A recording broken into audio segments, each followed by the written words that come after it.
Joining us today for Primetime Local News is author Edward Willet. Thank you so much for taking the time to speak with us today, Edward. Thanks for having me on. I'm always happy to be on.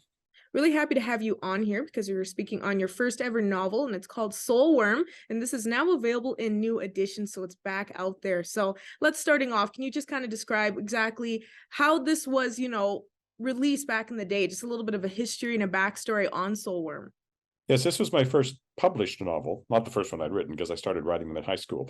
This was the first one that got published. And at the time that I wrote it, I was actually working for the Weyburn Review because I started my career as a newspaper reporter and then editor. So I was a reporter for 1980 to 1984 and then editor from 84 to 88 at the Weyburn Review.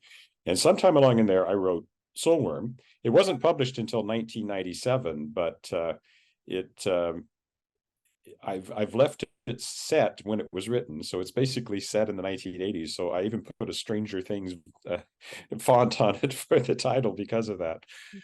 Yeah, so it's important to me, and it was my first published novel, and it was also my first one that was shortlisted for an award. It was shortlisted for Best First Book at the Saskatchewan Book Awards the year it came out. So that was a great honor, and made me think, hey, maybe I do know something about writing after all. I should have brought it out last year for the 25th anniversary, but I missed it by a bit. But it's now out in a new edition. I went through it. I spruced it up a little. No major changes, just some light editing, and put a new cover on it. And it's published through Shadowpaw Press. And I think that's a really cool theme, especially how you're saying you want it to relate to this day and age, especially how it's based back in the 80s. So I think that's really cool. I think people nowadays really love that still. So can you kind of describe what it's all about, just for people out there that may not have heard about Soulworm? Yeah, it's not the simplest thing to explain, I've discovered over the years, but it starts with a car crash, actually, in just outside Weyburn. But then all of a sudden we're in a parallel world, a fantasy world. And in this world, there are these things called soulworms, which you could think of as a demon. They're not demons, they're not supernatural, but they are kind of spirit creatures.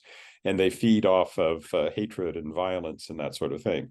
And in that world, there's this cast of priestesses who fight them. And there's a character there who's she should be a full priestess, but her power hasn't manifested itself, and now she's getting kind of old. She's like 16, and normally she'd be a full priestess by now, and she isn't. So somebody manages to get, who's infected with the soulworm, manages to get into their temple, their fortress, and then slips through a portal that they had discovered that leads them to Weyburn, Saskatchewan, of all places. And so this soulworm manages to get through into Weyburn, and they have to send somebody after it. And it's supposed to be one of the full priestesses, and they're only going in spirit. They can't send them bodily.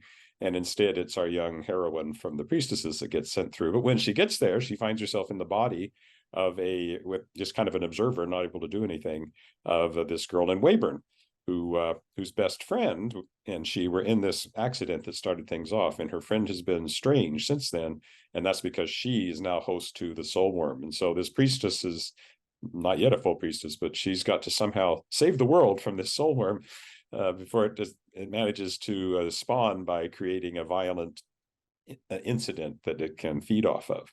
So that's kind of it in a nutshell. And like I said, it's not the easiest thing to explain.